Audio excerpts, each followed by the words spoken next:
Let's bring in Jordan, who is in the player area right now. Jordan, good morning, and congrats on the win. It was a tough match, wasn't it? Yeah, thank you. Appreciate it. Yeah, and I mean, Mouse Sports, you kind of knew what they were going to throw at you, I guess, today. It was very close all the way through, and then there was that deciding kind of pivotal smoke diffuse that kind of changed the course of the end of the match. Yeah.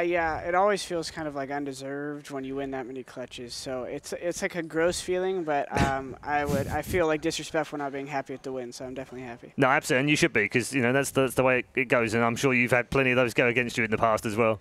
Yeah. So yeah. What was the signal you were giving at the end? You were smacking your forehead with both hands. What was that all about?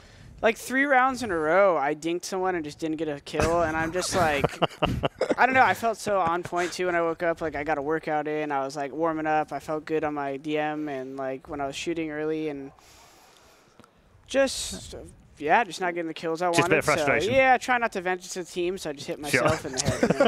You know? That's fair. Whatever works for you, Joe. Whatever works. Obviously, this was a survival game, so it's not. I guess the feeling afterwards is a bit tainted, isn't it? Because you kind of won, but you've still got work to do.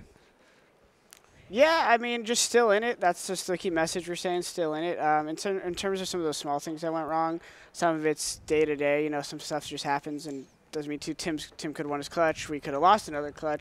We could have, like you said, we could have focused more on inner. But at the same time, some of those outside rounds where we take the site and then a bomb trainer guy gets 2, it's like, are we not covering each other properly? Are we overlooking small things? So really, it's just keep our heads in the game. And some of the little details will fall into place. And then outside that, obviously, just focus on maybe developing little things with our maps, learning from Big Clan, you know, trying to add some things to our game. Indeed. No, in a real way, actually. In a real way, okay, yeah, in good. a real way. Good. In a real way. They're actually, a lot of these tactics, even you saw flip side, it's crazy how some teams are bringing the exec straight back into the round, and so some fun stuff to look at. Good stuff. We've got one of your old mates on the panel. I'm sure he's got a couple of questions for you, Moses.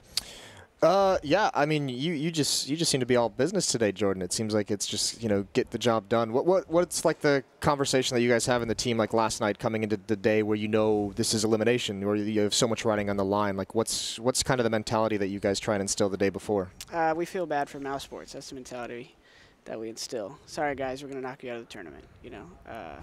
All right. And that's fair. That's we just try to, like, you know, a little bit of law of attraction combined with some prep.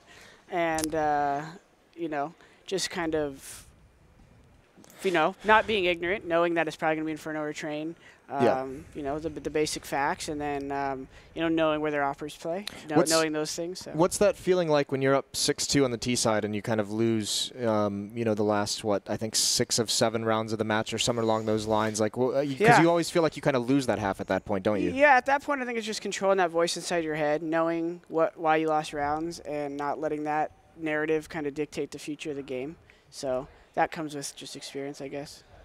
How do you think this tournament has gone, or actually overall, because you've been in Europe for a while, right? And ESL 1 obviously went much better than expected. How do you guys feel as a team? Because the game yesterday versus G2, for example, you could have easily won there as well, right? You could have been in 2-1 right now, even 2. You would have been through to playoffs essentially today. Yeah. So what do you think as a team? Like this, I saw somewhere that one of your teammates said that the European practice that you guys have just really helped you guys out. Yeah, it's kind of loaded what you just said there, but yeah, essentially, on that note, yes, I think just playing at a higher intensity obviously brings it up. Practice how you play. You know, SK does it well in NA, but even they hit boot camps a lot more than we do. They head over to the SK offices in Germany and stuff, and they just try to bring their intensity up. And obviously the team house helps with the NA practice a bit. We're not in one right now. Excuses. Either way, our intensity is up while we're here, and it helps our team. Whatever the reason, our intensity is up on these trips, and I think, you know, it just gives us more of a chance to focus on the details, and then the more hard work you get, the little bit of luck kind of goes your way. And I think, you know, it's not always a matter of skill, right? At this level, it's just kind of that teamwork, that game plan. So I think that is the main difference for being here. Yeah, a little bit of luck thrown in there as well. Wouldn't go amiss now and again, I guess, as well. Congrats on the win, and obviously go and get some rest. We'll see you this afternoon or the early evening for your final match. Thanks, Good luck guys. later on, Jordan.